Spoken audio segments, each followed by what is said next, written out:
The evening air was filled with a gentle, romantic melody as the music played soft tunes in the background. It was a Quint Martin production, starring Buddy Epson, also starring Lee Meriwether, with guest stars Leslie Charleson, Frank Marth, Robert Hogan, and special guest star Tim O'Connor. Tonight's episode was titled Honeymoon with Death. Inside the softly lit room, a young couple stood close together, wrapped in the quiet joy of their special day. The bridegroom leaned in slightly, looking at his bride with deep affection, and whispered softly that no one would notice if they slipped out right now. His bride smiled back at him, her eyes shining with warmth as she replied with a gentle laugh, asking how often a girl gets married, adding that she wanted to remember this moment for a long time. He looked down at her, asking if she was happy, and she replied with complete sweet devotion, telling him that she thought she was going to love being married. Nearby, May, a family friend, approached them with a wide, warm smile. She looked at the groom and said that she had known Dwight since he was just a little boy, pointing out a small height with her hand to emphasize how tiny he used to be, and admitted to Victoria that she could not imagine him ever coming up with a prettier bride than her. Victoria smiled modestly, expressing her gratitude to May. May continued, complimenting the wedding picture published in the paper that morning, saying it was quite pretty, but it was nothing compared to seeing the real thing in person, concluding that Dwight was indeed a very lucky man. Dwight grinned broadly, agreeing that it was the absolute truth, asking playfully what he had told her before. Suddenly, Victoria's expression shifted, her smile fading as her eyes caught a copy of the morning newspaper lying on the counter. A wave of tension passed over her face, and she asked with a strained voice if something was wrong, reminding Dwight that he had promised her he would not print that picture. Dwight looked surprised and confused, explaining that he had not printed it and had explicitly told the staff not to publish it.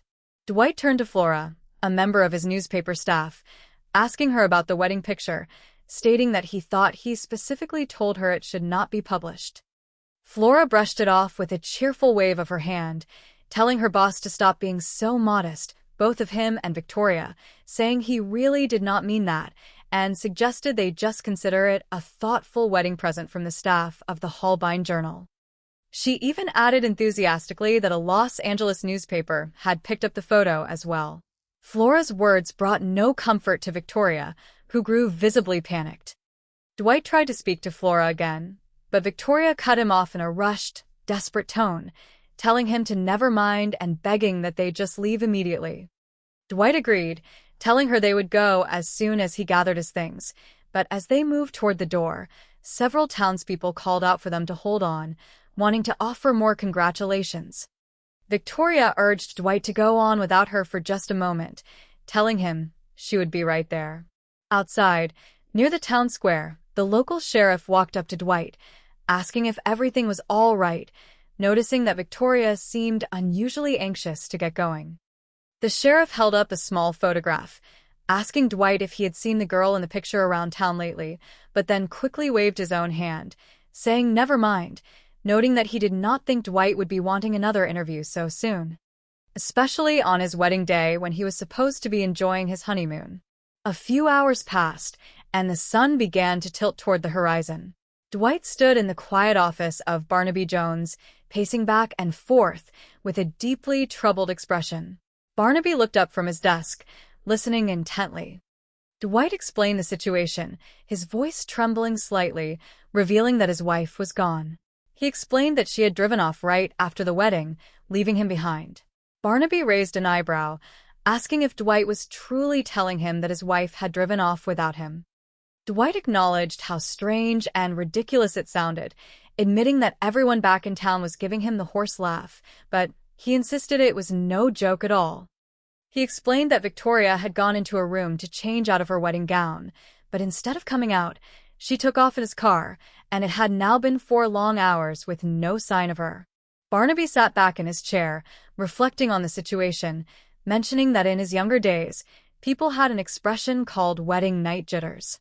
Dwight admitted that he had thought of that possibility too, but he stressed that Victoria was not an old-fashioned girl in that sense. Barnaby noted that a person did not have to be old-fashioned to have second thoughts about marriage these days, but he agreed that it did not fully explain why she was so deeply upset about having her picture published in the newspaper. Dwight reiterated that she had never explained the reason behind her fear, but she had made him promise repeatedly that her picture would not be in the paper, yet his staff had ignored his order and printed it anyway. Barnaby asked precisely when she had seen the published picture, and Dwight confirmed it was just moments before she took off, adding that he could see the pure terror in her face. Barnaby asked if Dwight had checked everywhere, including her apartment and her friends' places, and Dwight confirmed that she had completely disappeared. Dwight looked at Barnaby earnestly, stating that he would never bother Barnaby during his vacation unless it was of the utmost importance. Barnaby nodded sympathetically, telling Dwight that they would head over to Dwight's office first, and if Victoria had not tried to contact him by then, Barnaby would personally look into the matter for him. Dwight expressed his sincere gratitude. Meanwhile, at a quiet gas station along a highway near Packerville, an attendant was standing near the pumps as a car pulled in. An older man called out to the attendant, telling him to hold on to his horses because he was coming right over. The driver asked the attendant to fill up the car with premium fuel and then asked if the public telephone mounted on the wall nearby was working. The attendant replied that it worked fine as long as one had a dime, jokingly adding that the driver should not worry about being late, suggesting that keeping the groom waiting a little while would just make him stay more on his toes afterwards. Back at the newspaper office, Barnaby was continuing his conversation with Dwight, trying to gather more background details about Victoria. Barnaby asked if Dwight really knew nothing about her past, or whether he had ever asked her about her family. Dwight admitted that he had not, explaining that whenever he tried to bring up the subject, Victoria had subtly conveyed that she did not want to be questioned, even if she did not state it directly in so many words. Barnaby asked if that reluctance had made Dwight a little curious. Dwight smiled faintly, confessing that to tell the truth, Victoria was like a beautiful dream that had walked into his office 2 months ago, and ever since then, he had been terrified that she might suddenly vanish into thin air. At that exact moment, the telephone on Dwight's desk rang loudly. Dwight snatched up the receiver, identifying the caller as the Holbein Journal. The operator's voice came through the line, asking him to hold for just a moment for a collect call from a person named Victoria. Dwight's eyes widened with relief, and Barnaby urged him not to wait and to accept the charges immediately, pointing out to Dwight that Victoria had clearly gotten over her initial jitters. Dwight told the operator that they would happily accept the charges. Dwight spoke urgently into the receiver, calling out her name, telling her how terribly worried they had been, asking if she was okay and where she was located. On the other end of the line, Victoria's voice sounded frantic and trembling. She explained that she was standing inside a phone booth at a gas station, saying she was deeply sorry and hoping she could explain everything. Dwight urged her to go on, telling her to keep talking. Suddenly, Victoria gasped as the shadow of a tall man fell over the glass booth. She called out to the operator in panic, saying she was being cut off. Outside the booth, a man named Toby gripped the door, ordering her to come along, threatening that he would make her regret it if she resisted. Victoria threatened to scream, but the man sneered, asking who she thought was going to come running to help her, pointing toward the elderly gas station attendant, asking if she really wanted to see that old man get hurt. Victoria looked at the old attendant in terror, realizing the threat was real. Toby reminded her that the powerful people she was running from were deeply worried about her, specifically asking about Mr. Fannin, asking if she did not think Mr. Fannin was worried sick about her location after having his men look all over for her ever since she took off. Toby turned to his associate, instructing him to call Mr. Fannin to let him know she had been found, and then ordered him to get a car ready to move out immediately. Back at the office, the line went dead. Dwight was frantic. Barnaby immediately took the phone, dialing the operator, asking for Miss Lily, the local operator who handled the call. When Miss Lily answered, Barnaby explained that they had just received a collect call that was suddenly disconnected, asking if she could provide the originating phone number for that call. Miss Lily checked her logs, confirming the number as 555-7781. Barnaby repeated the digits, 555-7781, thanking her warmly. He then asked where that specific call had originated from. Miss Lily informed him that the number belonged to Hayden's gas station located in the town of Packerville. Barnaby noted the location carefully, Hayden's gas station in Packerville. Shortly after, at a secluded rental house hidden deep in the hills near Packerville, Edward Cross stood near the window as a luxury vehicle pulled up. Stuart Fannin stepped out of the vehicle, looking stern and imposing. Cross greeted him respectfully, saying it was good to see him, and Fannin immediately demanded to know where Victoria was. Cross explained that she was locked in the upstairs bedroom where she could not possibly escape, leading Fannin around to the back entrance of the house. Cross mentioned that when Toby had called him earlier, he had suggested renting a secluded place in the area until they retrieved what they came for, and he had successfully found this house in the hills. Fannin asked if Victoria had said anything useful yet, but Cross shook his head, expressing fear that cooperation was not going to be one of her strong suits. Fannin asked how Cross had managed to locate her in the first place, and Cross explained that her wedding picture had appeared in one of the Los Angeles newspapers, which allowed him to track her down to Holbein. Fannin walked upstairs and unlocked the door, stepping into the room where Victoria sat quietly near a window. He looked at her with a mix of amusement and cold authority, remarking on how she had slipped away like a thief in the night. Victoria looked at him with quiet defiance, asking how else she was supposed to get away from him.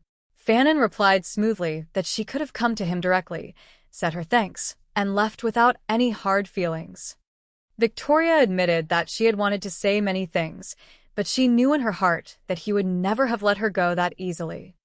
Fannin smiled arrogantly, telling her that conceit did not become her, even though he admitted she was one of the most sensational women he had ever seen in his life, adding that he did occasionally let go of things, especially when he was being clawed and bitten. Victoria scoffed, asking if he meant by her, suggesting he had her confused with one of his other women, stating that she had never been any good at drawing blood. Fannin chuckled softly, saying he did not think he had ever given her a reason to be good at anything like that, adding that she used to be quite good at enjoying life, jetting about the world, tasting every luxury, meeting all the beautiful people, and becoming one of the most beautiful of them all herself.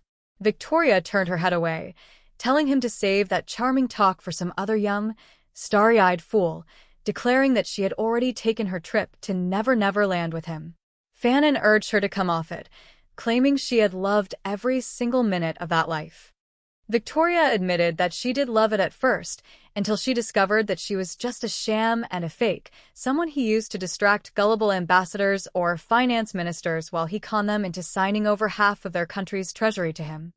Fannin shrugged indifferently, stating that business was simply business, and that it was a dog-eat-dog world. Victoria countered bitterly that with him, the dogs were eating up all the wheat that was supposed to feed starving human beings, bringing up the shady oil deals and other corrupt operations he had involved her in.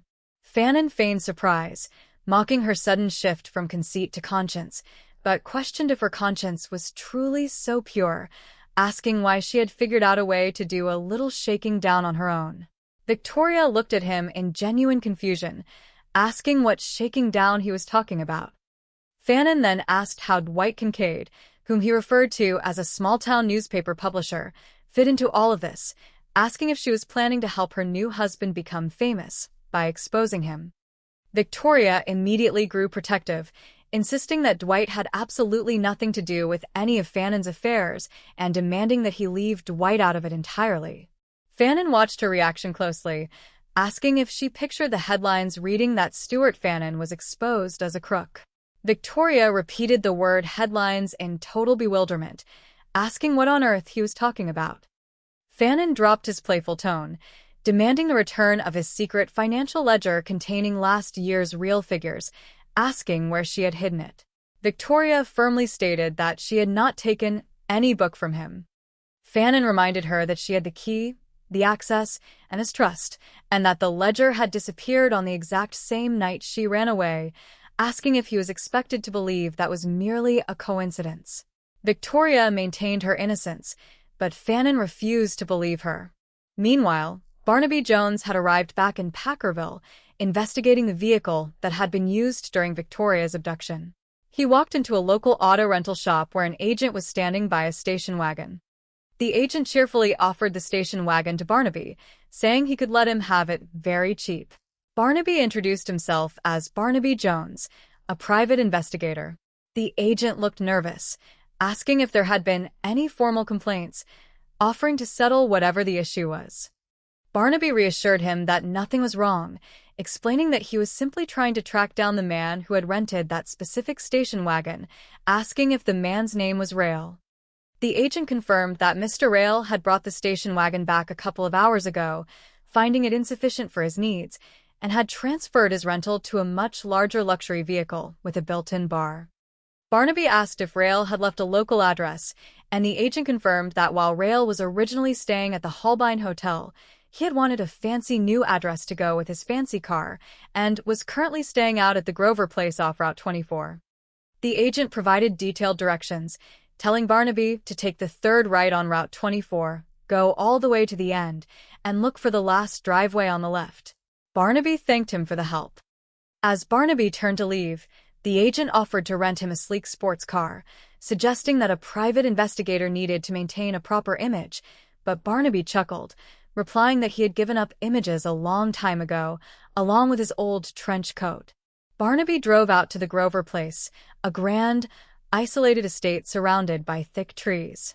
As he approached the main house, Elliot Rail stepped out onto the porch, dressed in elaborate, high-end Western wear. Rail asked Barnaby what he could do for him, and Barnaby asked if he was speaking to Elliot Rail. Barnaby noted that he had heard Rail liked to wear fancy Western clothes just like the ones he was wearing. Rail looked suspicious, asking what this was all about. Barnaby explained that he understood Rail had gotten into a car with a lady named Victoria Kincaid at a gas station in Packerville. Before Rail could answer, Edward Cross walked out from the house, asking what the problem was. Barnaby introduced himself again as a private investigator trying to locate Victoria Kincaid. Cross feigned a welcoming smile, calling Rail modest, and told Barnaby that Rail was simply being a good Samaritan. Cross explained that Victoria was running away from her husband, claiming she had called her wedding a massive mistake and was deeply upset. Cross claimed that when he and his associate Toby pulled into the gas station, Victoria had asked if she could ride along with them. Barnaby asked about Toby, and Cross identified him as a business associate. Cross went on to claim that Toby drove Victoria's car while they traveled together for about an hour, after which Victoria claimed to feel much better, took her own car back, and drove off alone down Highway 395 towards San Bernardino, adhering strictly to the speed limit. Cross suggested that if Barnaby wanted to find her, he would have to trace her through San Bernardino, politely concluding that he and Rail had urgent business to attend to inside. Barnaby thanked them for their time and departed.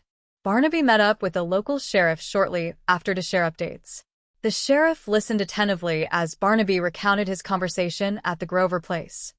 Barnaby asked the sheriff what he knew about the Grover Place, and the sheriff noted that it was located off the road to Packerville and was extremely expensive to rent, unless someone was working off a gold mine or using someone else's vast wealth. Barnaby brought up the name Elliot Rail, but the sheriff admitted he had never heard of him. Barnaby wondered who Rail would have contacted to rent such a high-end property, and the sheriff suggested Bryce Logan, the local real estate